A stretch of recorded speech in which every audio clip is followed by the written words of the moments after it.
What's up, 10 Scale Squad? We recently got a hold of this thing. This is the FMX, what is it, the 24 scale crawler. These things are all over the internet, and a lot of people have been buying them and running them and really having a blast with it. This one, we liked it, but it definitely has a lot of room for improvement. Looking at this thing next to an Axial SCX-24, it leaves a little something to be desired. So in a previous video, I attempted to upgrade this thing. I got a lot of upgrade parts for the SCX-24 to see which ones would swap over to this truck. And the only thing that I was really able to get and fit well were wheels and tires. Now, granted, these wheels and tires do look awesome. I think that they will be a little bit more appropriate for the size and scale of this thing over the factory wheels and tires that come with it. But in this video, we are going to throw some upgrades at this thing, which were actually made for this. And of course, we're going to be using parts from RC all-wheel drive.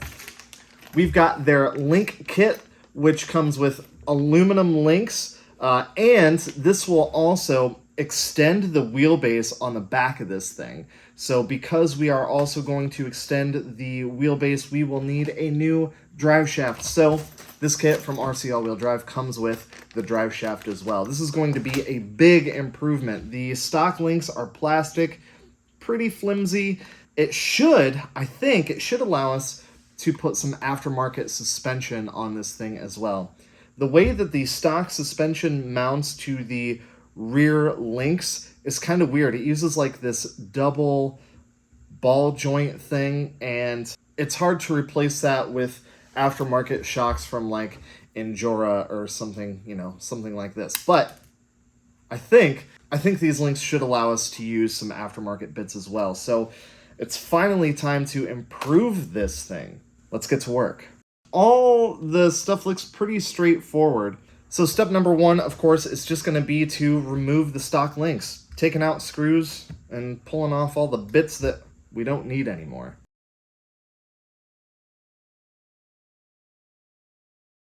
And boom, we now have the whole basically back half of the truck disassembled.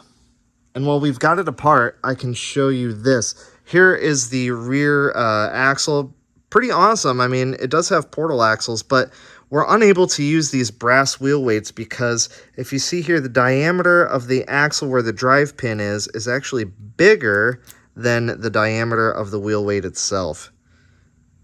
You see that? That no fit. So this would require some pretty major drilling to get it to fit over that, and then who knows if the drive pin would even still engage properly. Just kind of a bummer. I mean, I get it. You know, you certainly don't want to get sued by the people that make the SCX24, you know.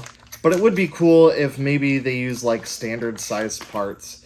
And here are the new links, and wow, are these an improvement over the stock ones. I've used lots of RC all-wheel drive stuff in the past, and I'm always really impressed with just the quality of stuff. The attention to detail, I mean, you don't even really see any machining marks. Everything looks really nice and clean, you know, and of course they stamp their logo on there, and once it's on the truck, they just, I don't know, it makes your rig look so much cooler.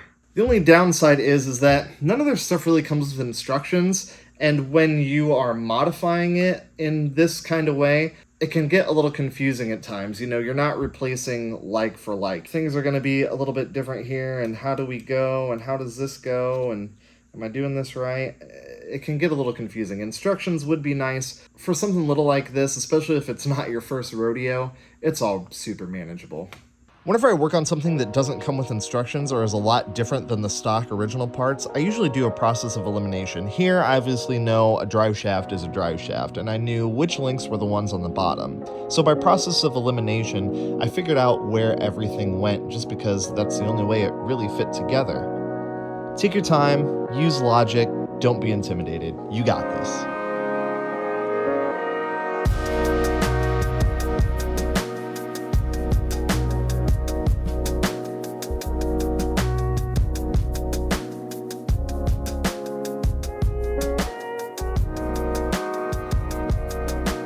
Well, here it is, guys, and look at it. I I mean, how sick is this thing? A little bit of trial and error to get the links on just correctly, but we got it.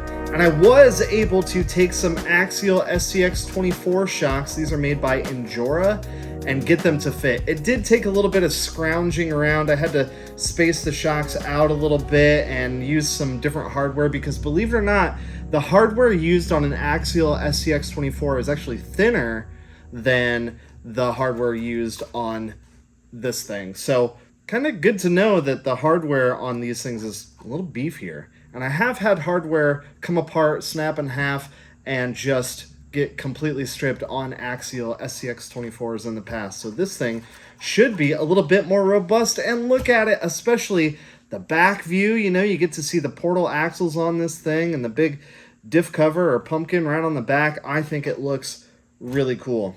But is it going to perform any better? There's only one way to find out. Guys, look how quick this thing is. I mean, that is way faster than an SCX24. And if you drive it like a jerk, you could even get it to slide around a little bit. Yeah. The turning radius, I mean, this is with the steering dual rate turned all the way up and the transmission in high gear. If we switch it down to crawler mode, now that's high speed. And I don't know, when you're not going nearly as fast, the turning radius is a little better, but it's still not great. What do you think we can do to improve the turning radius on this thing? Let me know. So here on the mini crawler table, this thing has a very similar wheelbase to the Axial SCX24 Jeep Gladiator, and it performs similarly. With this extended wheelbase, it makes climbing super duper easy, but again, you know, the turning radius is pretty poor. The aluminum links means that the thing just feels much more rigid, much more planted, much more confidence inspiring. But that front bumper, look right here, it really does not do favors for your approach angle. That front bumper does get hung up on stuff. And again, the longer wheelbase means the turning radius is pretty long, but you're able to keep the rear end planted and you're able to span things a heck of a lot easier. It makes climbing a lot easier. Those wheels and tires definitely add to that advantage as well. But here, you know, this is a pretty steep incline, and if I didn't have to do a 30-point turn to get around, I mean, the thing would just perform flawlessly. The track width is a heck of a lot wider, which is good for side hilling, but for obstacles like this that are built for an SCX24 wheelbase, you'll struggle a little bit, but I mean, it does it. Again, those super grippy tires helping to hang on, and the downhill is pretty incredible. Not bad. Here you can see the side hill is pretty aggressive on this thing. Again, the wider track length and the longer wheelbase definitely helping. And over here where we need to span this hole, it's super duper easy. You know, a regular short wheelbase SCX24 can get hung up in this hole, but this thing, no problem at all. It can just span over all kinds of obstacles. I love it. But right here, the wider track width is not doing me any favors, even with those super grippy tires. You know, it's just too wide for this thing. Here you can really see, you know, again, this obstacle is made for an SCX24, and it's just, it doesn't fit. But look at this. I mean, really, really big opportunity to flex it here, and it does it no problem. Yeah, greatly improved the capability of this thing. The suspension on the back is tunable, so you can really dial in some extra performance. And I did add the beefier springs here just because this is a heck of a lot heavier than a normal Axial. This is a drawback of having the extended wheelbase. You will get high-centered on things you normally wouldn't get high-centered on, but this FCX has a high-low gearbox, so there I just pop it into high speed, give it some wheel speed, and it gets over no problem. Love it.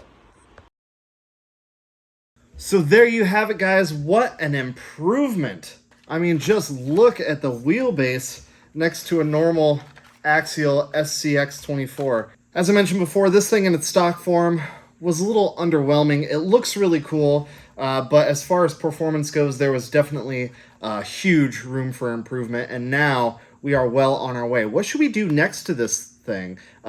RC All-Wheel Drive has a bunch of aftermarket parts for it. If you want the link to where I got this and you want to check out some of their other aftermarket parts, I'll leave a link down below.